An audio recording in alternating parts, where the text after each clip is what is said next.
حضرت امام حسین تشریف لائے، بچوں سمیت آئے۔ حور بن یزید ایک شخص تھا، حور بن یزید، حور بن یزید نام یاد رکھنا۔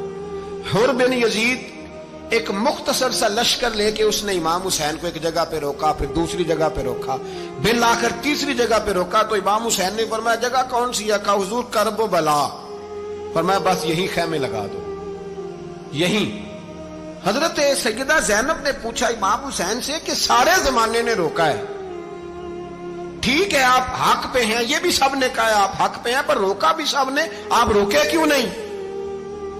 تو ابن کثیر اور ابن اسیر لکھتے ہیں کہ امام حسین رو پڑے، کہنے لگے بہن میں رک جاتا پر میں نے رات کو نانا مصطفیٰ کو خواب میں دیکھا ہے۔ تو حضور نے فرمایا حسین اگر آج یہ رواج پڑ گیا نا یزید جیسے لوگوں کا تو قیامت تک پڑا رہے گا، پھر لوگ کہیں گے کوئی نکلا نہیں تھا تو ہمیں بھی نکلنا، پھر لوگ ظالموں کے سامنے گردنیں جھکانے کے عادی ہو جائیں۔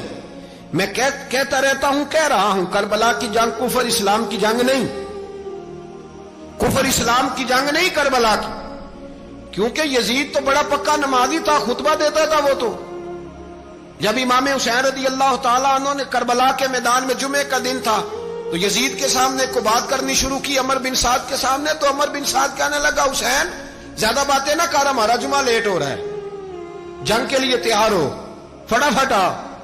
اہل بیت نبوت کو قتل کریں گے اور قتل کے بعد پھر نماز پڑھیں گے اور پھر کہیں گے اللہم صلی علی محمد وعلی آل محمد، اسی نماز میں پھر درود بھی پڑھیں گے۔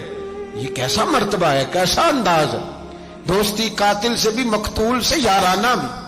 حور بن یزید امام حسین سے کہنے لگا مجھے حکم ہے آپ کو روکنے کا، آپ آگے نہیں جا سکتے۔ امام صاحب نے فرمایا وجہ؟ زمین اللہ کی ہے۔ اس نے کہا آپ بیعت نہیں کر رہے، یزید کی حالات آپ کے حق میں درست نہیں ہیں، آپ نہیں جائیں گے۔ امام روک گئے۔ ظہر کی نماز کا وقت ہوا تو حضرت علی اکبر امام حسین کے بڑے صاحبزادے انہوں نے اذان ظہر پڑھی تو حور بن یزید کے لشکر نے امام حسین کے پیچھے نماز ادا کی۔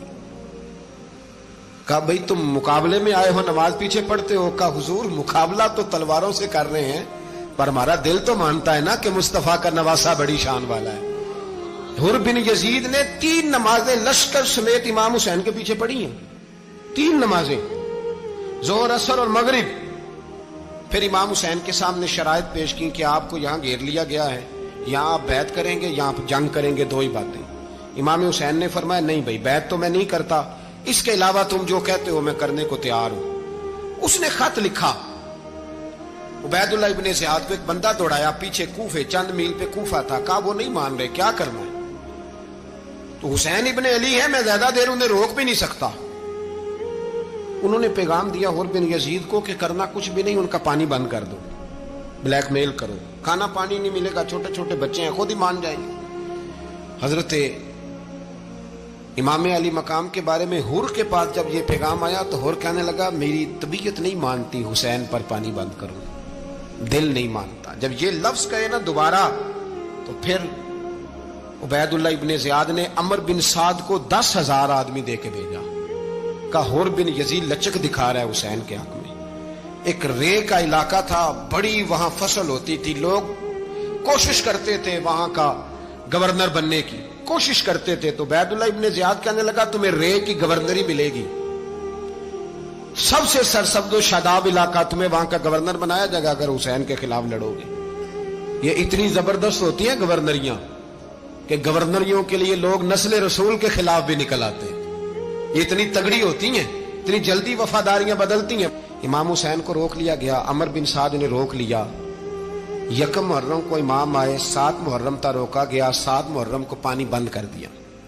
جانور پانی پیتے تھے، گھوڑے پیتے تھے، کتے پیتے تھے، لیکن مصطفیٰ کے گھرانے کو پانی پینے کی اجازت، 3 دن تک پانی بند رہا۔ 9 محرم کو عمر بن سعد نے اور لوگ بلائے۔ شمر ایک بڑا سخت آدمی تھا، سنگ دل بدبخت، جس نے حضرت علی اصغر کے گلے پر تیر مارا تھا، وہ اور لشکر لے کے آیا۔ رات کو کہنے لگا امام حسین رضی اللہ تعالیٰ عنہ سے کہ بس بڑا ہو گیا، یہ 9-10 محرم کی درمیانی رات، یہاں آپ جنگ کریں گے یا آپ بیعت کریں گے، 2 ہی باتیں۔ امام حسین اندر گئے، سیدہ زینب سے مشورہ کیا، باہر آئے، فرمایا بات وہی ہے جو پہلے دن والی ہے۔ او بھائی بچے ساتھ ہو،